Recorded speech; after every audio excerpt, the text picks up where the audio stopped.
À la une de l'actualité de ce vendredi soir, le chef de l'État Alassane Ouattara a regagné aujourd'hui à Abidjan. Il effectuait depuis le 25 novembre une visite de 5 jours dans la région de Gbeke. La tournée s'est achevée par un géant meeting au stade de la paix de Bouaké.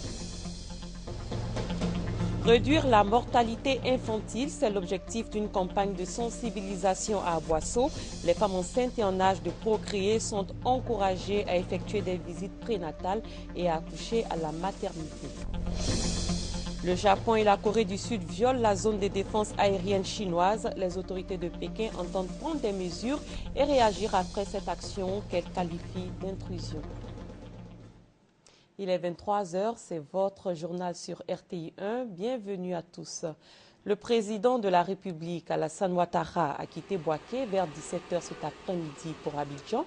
Pendant 5 jours, le chef de l'État a effectué une tournée en 5 étapes dans le Gbeke, l'ayant conduit à Bouaké, Sakassou, Botro, Béoumi et Bouaké. À l'issue de sa visite, le président Alassane Ouattara a promis 240 millions de francs CFA pour le développement de la région. L'on note aussi une mobilisation record. Le chef de l'État a eu droit à des honneurs militaires avant de prendre l'avion pour Abidjan. C'était l'apothéose aujourd'hui à Bouaké lors du meeting du président de la République au stade de la Paix. Au cours d'un rassemblement, le chef de l'État a appelé les populations au pardon et à la réconciliation. Viviane Naïm. Meeting de clôture d'une visite d'État démarré lundi par un accueil triomphal des populations au président de la République à son arrivée.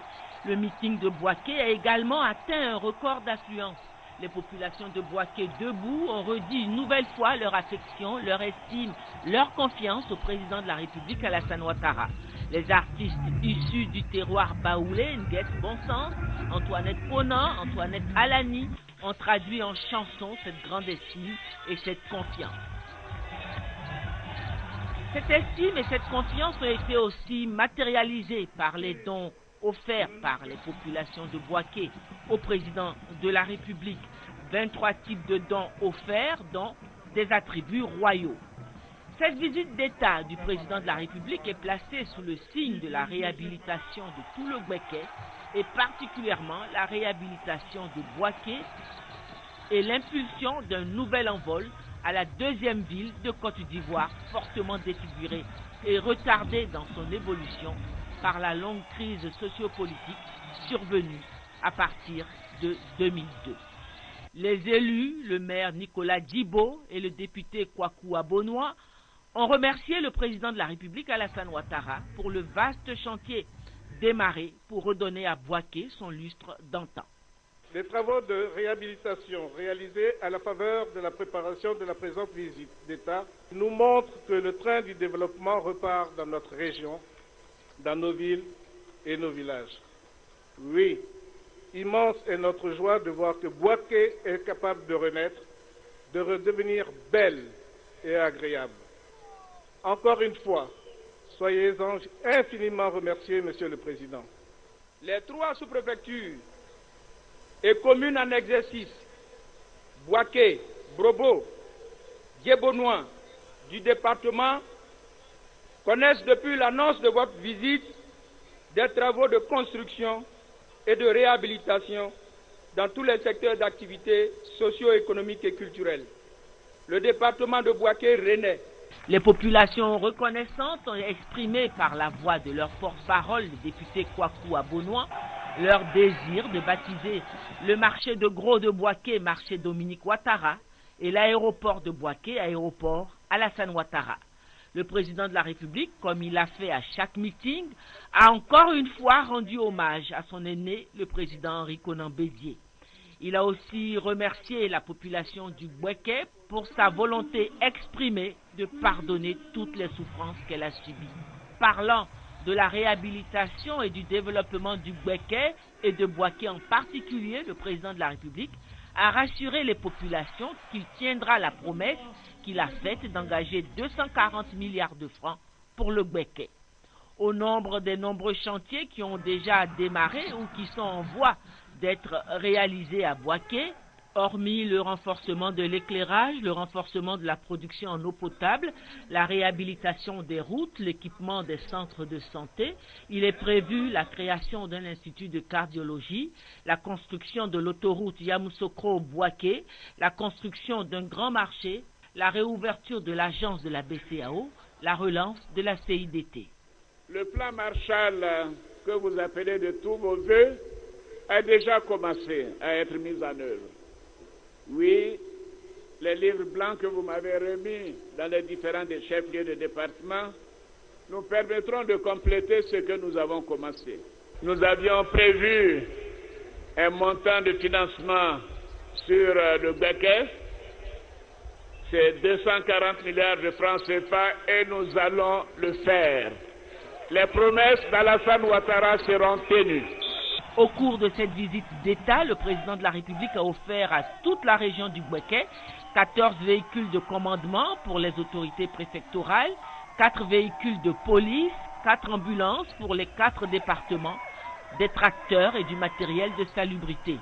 Et comme il a toujours fait partout où il est passé, le président de la République a offert des dons en espèces. 21 millions de francs ont été offerts pour les différentes composantes de la population de Bouaké. Après le message véhiculé par le président de la République, les populations disent lui être reconnaissantes.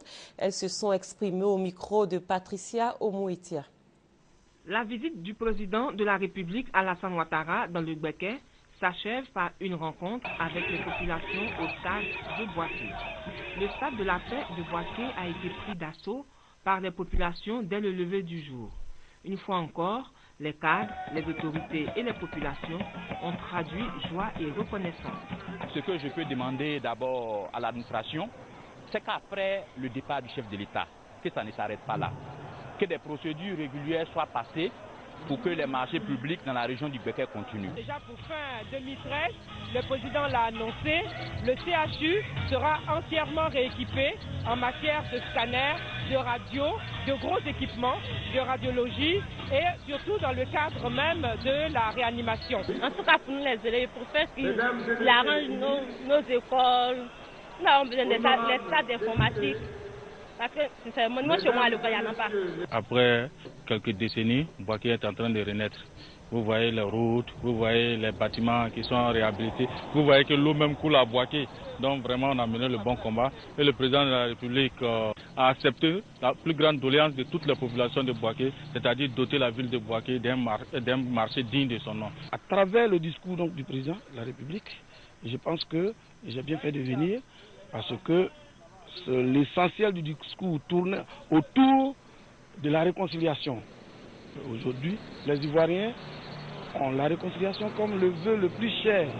Le président de la République arrive, nous venons pour marquer notre citoyenneté, pour marquer notre amour pour la Côte d'Ivoire et on lui souhaite bonne chance pour la reconstruction du pays. Bouaké a souffert. Et voir le président ici, c'est que tout est possible. L'espoir est permis, l'espoir est maintenant et qu'il faut regarder vers l'avenir. Je voudrais, au nom de la jeunesse de Bouaké, dire merci au chef d'État. Il vient de nous démontrer par ces actions qu'il a posées que le développement de Bouaké et le développement de la Côte d'Ivoire n'est pas un slogan, mais c'est une réalité. C'est une visite mémorable. On a vu un président appelé à la cohésion nationale, à la paix, à la réconciliation. Je pense que c'est le moment fort de cette visite du président de la République. Le président lance un appel à la population de Bouaké. Nous devons le soutenir. Mais je dis le pouvoir, ce n'est pas seulement politique, c'est aussi économique. Et c'est en cela que nous sommes là. Vous avez vu la mobilisation à Sakasso. Nous avons fait cela et je ne suis pas de venir, mais il faut se mettre au travail. Du 25 au 29 novembre, le président de la République, Alassane Ouattara, a parcouru la région de Bouaké pour voir et échanger avec les populations. Les populations sont sorties massivement pour prendre part au meeting du président de la République.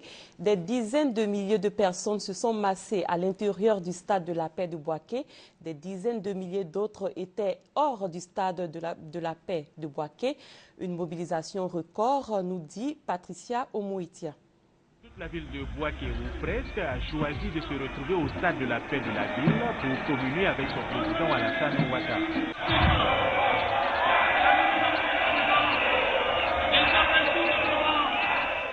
À l'extérieur comme à l'intérieur du stade, il était difficile de se frayer un passage. L'on se croirait à un match des éléphants de Côte d'Ivoire pendant leur période de gloire. Mobilisation qui, il faut le dire, est précédée par de grands travaux réalisés et reconnus par tous et qui relancent Bouaké dans son processus de développement. Partout où le président de la République est passé dans cette région, il a promis les emplois, il a promis le développement. En bref, il a promis l'émergence en 2020. Et pour nous, l'espoir est permis. C'est pour ça que tous ces jeunes sont sortis pour lui dire merci. Merci pour ce qu'il a accompli en 3 années. Pour la retransmission de cette rencontre d'échange, la presse nationale et internationale était également au grand complet, la RTI en tête. Dans toutes les étapes, le chef de l'État a encouragé les journalistes pour leur professionnalisme, pour le bon traitement de l'information qui est fait. Et donc nous ne pouvons qu'être heureux. Et c'est pour cela que nous avons tenu à être là ce matin pour encourager et féliciter nos confrères pour ce professionnalisme dans le traitement de l'information. Arrivé au stade, le président de la République, Alassane Ouattara, a fait le tour du terrain pendant plusieurs minutes pour communier avec ses populations. Et lorsqu'il devrait intervenir au pupitre, il était difficile de le faire instantanément. La jeunesse de Bouaké a explosé de joie.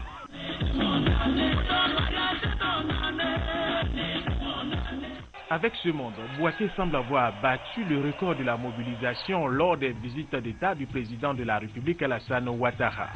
Un défi qu'entend bien relever la région du Bélier et le district de Yamoussoukro à partir du 10 décembre prochain. Attendons de voir. C'était le point d'Alvor Assa. Intéressons-nous aux à côté du meeting. L'émotion était au rendez-vous. Nous faisons le point avec Michel Digri.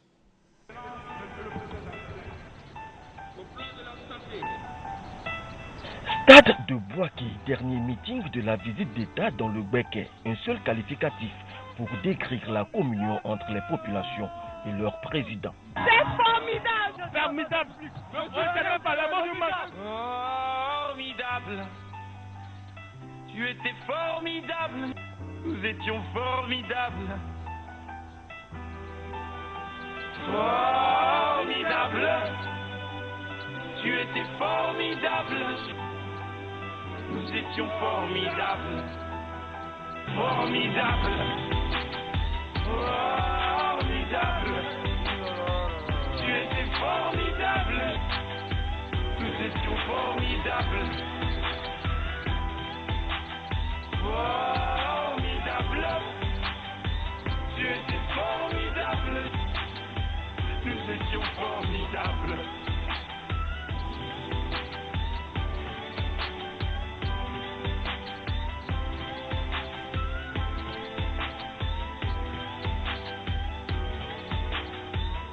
Battre tous les records de la mobilisation des visites d'État, Bouaké l'a voulu, Bouaké l'a réussi. Les regards sont désormais tournés vers la région du Bélier et le district autonome de Yamoussoukro. Parlons du volet sécuritaire de la tournée du président de la République. Les forces républicaines de Côte d'Ivoire ont allié discrétion et concentration au cours de la visite du chef de l'État. Aucun incident majeur n'a été relevé. Abou Sanogo. Les forces républicaines de Côte d'Ivoire, la gendarmerie et la police nationale ont relevé le pari de la sécurité au cours de cette visite d'État du président de la République Alassane Ouattara dans le Béquet. Un impressionnant dispositif de sécurité mis en place avant, pendant et après et celui du meeting de clôture ont permis de circonscrire le volet sécuritaire de la visite. Un dispositif aérien et terrestre et la sécurisation des points sensibles et stratégiques. Aucun espace n'a échappé à la vigilance des forces de l'ordre. L'armée, avec les moyens logistiques importants, a réussi à garantir le bon déroulement de la tournée du président de la République. À l'intérieur du stade de la paix, aussi bien qu'à l'extérieur, les dispositifs sécuritaires ont respecté les consignes les plus strictes pour contenir le flot de population afin d'éviter tout débordement. De Bouaké à Sakassou, Botro, Kankro, en passant par Diabo, Languibonou et Béomi, aucun incident majeur n'a été signalé. Bouaké attendait le chef de l'État. Bouaké lui a réservé un accueil digne et chaleureux en toute sécurité. Et puis, ces deux audiences accordées par le chef de l'État, le président de la République, Alassane Ouattara, a rencontré les chefs traditionnels et cadres de Bouaké. Au menu des discussions, le statut des chefs traditionnels et le développement de la région. Brahima Doumbia. Deux audiences accordées par le président de la République, Alassane Ouattara, à sa résidence officielle de Bouaké, Nembo. La première accordée aux chefs traditionnels de la région du Béké. Ils sont venus de la cour royale de Sakassou, du canton Satiklan, Botro et Krofouensou, du canton Glo, Diabo et Languibonou, du département de Béoumi, de Bouaké, du canton Ali, du canton Doul, du canton Fafoué-Gossan, du canton Peklersou et du canton Fali.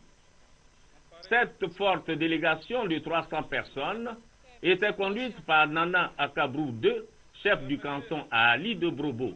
La deuxième audience accordée au cadre de la région de Béké, avec à leur tête Jean Kwasi Abonois, président du conseil régional de Béké. Au centre des échanges, le statut des rois et chefs traditionnels, les projets de développement, la sécurité, la paix et la réconciliation. En réponse à toutes ces préoccupations, le président de la République a rassuré tous ceux qu'il a rencontrés. J'ai dit en prêtant serment que je serai le président de tous les Ivoiriens. Et moi, je ne connais pas le tribalisme, je ne connais pas le régionalisme et je ne connais pas la discrimination. Je voudrais que vous soyez assurés. Donc avec moi, il n'y a pas de risque qu'on essaie de faire des choses pour avantager telle région, telle ethnie ou telle religion. Je pense d'ailleurs que les 30 mois que j'ai passés à la tête de l'État l'ont bien démontré, en tout cas à tous mes collaborateurs et à tous ceux qui travaillent avec moi. Le pays est maintenant en paix et nous devons tout faire pour consolider cette paix. Et c'est grâce à vous que nous allons le faire. C'est grâce à vos conseils. C'est grâce à votre disponibilité. C'est grâce aussi à la considération que les concitoyens auront à votre endroit. Ces deux rencontres riches en enseignements ont été marquées par de nombreux dons au président de la République. Dans le cadre du programme présidentiel d'urgence, plusieurs investissements sont en cours dans le Béké, notamment dans le secteur de l'électricité. Des investissements à hauteur de 2 milliards de francs CFA. Et le quartier de Oufouéville vient d'être raccordé au réseau électrique. Michel Diri. Oufouéville, nouveau quartier en construction dans la cité de Bouaké. Ici, l'électrification rime avec branchement anarchique. Pour être éclairé à la maison, c'est sous fil anarchique. Donc on a planté les poteaux jusqu'à arriver à la maison. Il y a torche dans mon portable. C'est ça, j'allume la nuit pour éclairer la maison. Sans électricité, nous sommes dans leur sécurité. En cas de problème, on ne sait même pas comment se déplacer. Comment voir au moins ce qui s'est passé. Pour fournir de l'électricité au quartier, 10 km de lignes ont été tirés, 200 poteaux électriques plantés. Le coût de l'investissement, 250 millions de francs CFA. La résidence de M. le Président de la République est à peu près à une cinquantaine de mètres du quartier où nous nous trouvons. Le Président a estimé que le palais est éclairé et que ce quartier, qui du reste porte le nom du premier président de notre pays, est dans l'obscurité. Il a insisté à ce que l'extension du réseau arrive dans ce quartier pour que désormais les femmes, les enfants de ce quartier bénéficient des bienfaits de l'éclairage. Par ce geste du chef de l'État, les 5000 habitants de Oufouéville sont depuis ce vendredi raccordés au réseau électrique. Les investissements liés au secteur de l'électricité dans le Béké dans le cadre du programme présidentiel d'urgence s'élèvent à environ 2 milliards de francs CFA. À Bouaké, le chef de l'État était aujourd'hui face à la presse. Le président Alassane Ouattara a évoqué des questions liées à l'emploi et au développement de la région de Bouaké. Il tire également un bilan positif de sa visite qui, selon lui, a été un succès et un soulagement total. Jérôme Kofi Abolin. C'est la tradition et elle a été respectée dans le Bouaké comme lors des visites d'État précédentes du président de la République, Alassane Ouattara. Le chef de l'État a échangé ce vendredi 29 novembre 2013 avec les représentants de la presse ayant pris part à cette visite. Une conférence de presse pour mettre ainsi fin à cette visite d'État, occasion pour le président de la République Alassane Ouattara d'en faire avec les journalistes le bilan qui, de la vie générale, a été positif. Occasion également pour lui de revenir sur un certain nombre de sujets lui tenant à cœur pour ce qui est de son programme de gouvernement. D'abord, la question de l'emploi et ensuite celle de la réconciliation avec le rôle combien important de la CDVR. Les conclusions du rapport de la commission Dialogue, Vérité et Réconciliation, le rapport nous a été remis il y a une semaine et je l'ai remis au Premier ministre. Le gouvernement doit l'examiner et nous faire un rapport. Et c'est à l'issue de cet examen que nous pourrons prendre une décision. Pour le moment, je n'ai pas d'a priori d'arrêter le travail de la commission ou de prolonger. Tout dépendra de l'appréciation que le gouvernement fera du contenu de ce rapport et le travail éventuel qui reste à faire. Et si la commission est la structure la mieux adaptée pour continuer de faire ce travail. Mais je suis tout à fait ouvert à toutes les options. Le million d'emplois, vous savez, au Conseil des ministres, le ministre de l'Emploi nous a fait une présentation. D'ailleurs, on a un dossier épais comme ça. Et nous allons l'adopter dans quelques semaines. J'ai demandé qu'il puisse faire une présentation à la télévision. Donc vous aurez tous les détails. Vous verrez que nous sommes totalement en phase avec nos prévisions et qu'il n'y aura pas du tout de difficulté à atteindre ce chiffre que nous avons annoncé. Et j'ai demandé que nous ayons l'évolution des emplois par année et par secteur. Par conséquent, nous serons transparents comme d'habitude et tous les chiffres seront donc rendus publics. Bilan positif, succès de la visite. Au regard de ce qui est vu sur le terrain, on peut bien se passer les commentaires. Et pour le président de la République, c'est un soulagement total, notamment en termes de mobilisation qui, une fois de plus, a été au rendez-vous. Rendons-nous à la primature où la journée de ce vendredi a été meublée par 4 audiences. Le Premier ministre Daniel Cablon-Duncan a reçu 2 nouveaux ambassadeurs accrédités en Côte d'Ivoire. Le chef du gouvernement a également échangé avec le PDG de Alcatel-Lucent. Dernière audience de la journée, celle des organisateurs de la 17e conférence de la Bourse africaine prévue bientôt à Abidjan. Le point de ces rencontres avec Chantal Eouman Akandan. Le Premier ministre Daniel Cablon-Duncan a successivement échangé avec les nouveaux ambassadeurs des États-Unis et de l'Égypte en Côte d'Ivoire. Les entretiens ont essentiellement porté sur les relations bilatérales, économiques et politiques. Terence McCauley, ambassadeur des États-Unis d'Amérique, a réaffirmé le soutien de son pays à la Côte d'Ivoire. Même son de cloche avec Oussama Halil, nouveau locataire de l'ambassade de l'Égypte. Autre rencontre du Premier ministre, même lieu, le président directeur général d'Alcatel-Lucent. Structure de communication présente depuis une trentaine d'années en Côte d'Ivoire. Cette fois-ci, il a été question de projets d'investissement susceptibles d'intéresser la Côte d'Ivoire dans le domaine des TIC, technologies de l'information et de la communication. Je pense que nous avons une vision commune sur l'importance des technologies de l'information au service de la croissance économique. Le Premier ministre m'a rappelé qu'il fallait que nous soyons les meilleurs, et donc j'entends bien que nous soyons les meilleurs pour travailler en Côte d'Ivoire. Enfin, dans un registre économique, le directeur général de la Bourse régionale des valeurs mobilières, BRVM, est venu faire le point au Premier ministre de l'organisation de la 17e conférence annuelle des 23 bourses africaines dont fait partie la Côte d'Ivoire. Cette rencontre va se tenir dans les prochains jours ici à Abidjan. 8 projets de loi ont été adoptés aujourd'hui à l'Assemblée nationale. 2 de ces projets portent sur la ratification de conventions, 4 sur la ratification d'ordonnances et 2 projets de loi ordinaires. Léon Brou. 8 projets de loi adoptés à l'unanimité des députés présents à la séance plénière dirigée ce vendredi par Amatewa, vice-présidente de l'Assemblée nationale, le président et la première vice-présidente étant absents du fait du décès du secrétaire général de l'institution. 6 de ces tests, tous à caractère économique, visent l'amélioration du climat des affaires pour favoriser notamment la création d'entreprises et la réduction des conflits fonciers en milieu urbain. Ainsi est instituée désormais l'ACD, attestation de concession définitive pour être propriétaire de terrain dans nos villes. Cet acte unique qui remplace la lettre d'attribution et l'arrêté de concession provisoire est délivré en Abidjan par le ministre en charge de la construction et à l'intérieur du pays par le corps préfectoral. À ces lois s'ajoutent 2 autres pour la ratification de conventions internationales. Elle porte entre autres sur la création d'un centre régional de recherche sur le changement climatique.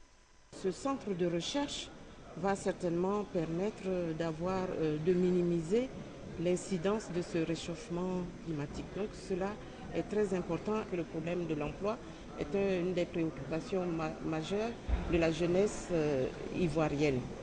Et également les problèmes fonciers. Il y a une nouvelle procédure qui va certainement permettre plus facilement l'accès des Ivoiriens à la propriété foncière, surtout dans les villes. Nous avions eu une loi, mais voilà celles qui vont vraiment impacter rapidement la vie de nos concitoyens. Cette séance plénière, un véritable marathon qui a duré 5 heures d'horloge, de 10h30 à 15h30 minutes. Déroulement à Boisseau d'une campagne accélérée pour la réduction de la mortalité infantile en Afrique. Les femmes enceintes et en âge de procréer sont sensibilisées sur l'importance de la consultation pré- et postnatale. Franck Quadio. Séance d'information et de consultation dans ce service de la protection maternelle et infantile PMI d'Aboisseau. D'ordinaire peu fréquenté, il connaît une affluence ce jour de campagne accélérée pour la réduction de la mortalité en Afrique, le karma. Les femmes enceintes, allaitantes ou en âge de procréer sont sensibilisées sur l'importance de la consultation pré- et postnatale et l'accouchement à la maternité. J'exhorte les femmes à se faire consulter à l'hôpital parce que quand elles accouchent à la maison, il y a beaucoup de risques. En Côte d'Ivoire, les statistiques du ministère de la Santé font état de 614 décès maternels pour 100 000 naissances. Ce ratio est l'un des plus élevés en Afrique au sud du Sahara. Pour réduire ce taux, le directeur départemental de la santé d'Aboisseau invite alors les femmes à faire suivre leur grossesse, à accoucher à la maternité, à suivre les soins postnataux et à planifier les naissances. N'ayez pas peur, allez-y à l'hôpital. Allez-y à l'hôpital pour que nos enfants puissent être bien portants, pour que vous-même aussi, surtout, vous puissiez être bien portants. Le Fonds des Nations Unies pour la population prend une part active à cette campagne de sensibilisation. Nous ne voulons pas que les femmes meurent en donnant la vie. Et donc chaque femme doit pouvoir donner la vie sainement.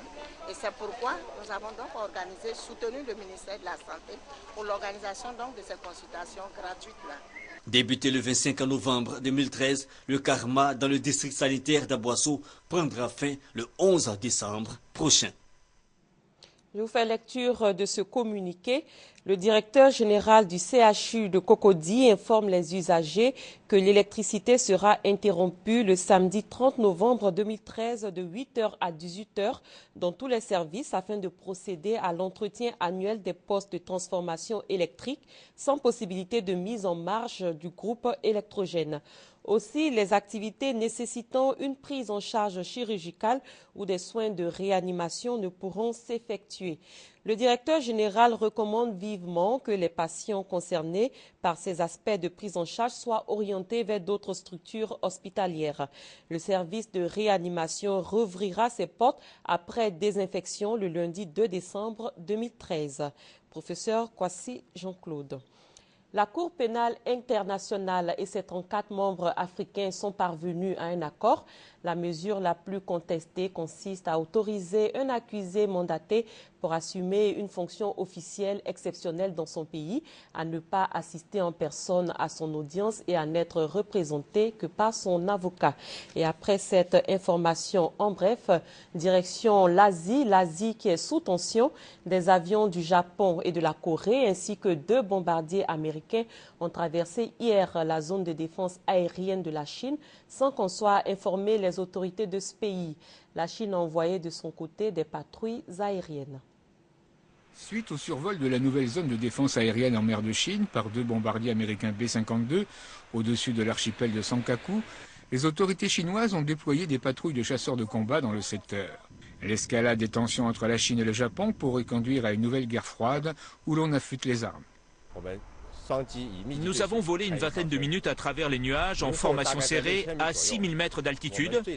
Nous avons testé les performances de nos avions et la pertinence des équipements techniques. En vertu des nouvelles règles édictées par la Chine, les avions s'aventurant dans la zone doivent déposer un plan de vol, faire connaître leur nationalité et rester en contact avec les autorités chinoises. Selon le droit international et les pratiques, les avions d'un pays peuvent entrer dans la zone d'identification aérienne d'un autre pays. Mais le pays qui a mis en place la zone d'identification a le droit et le devoir d'identifier l'avion.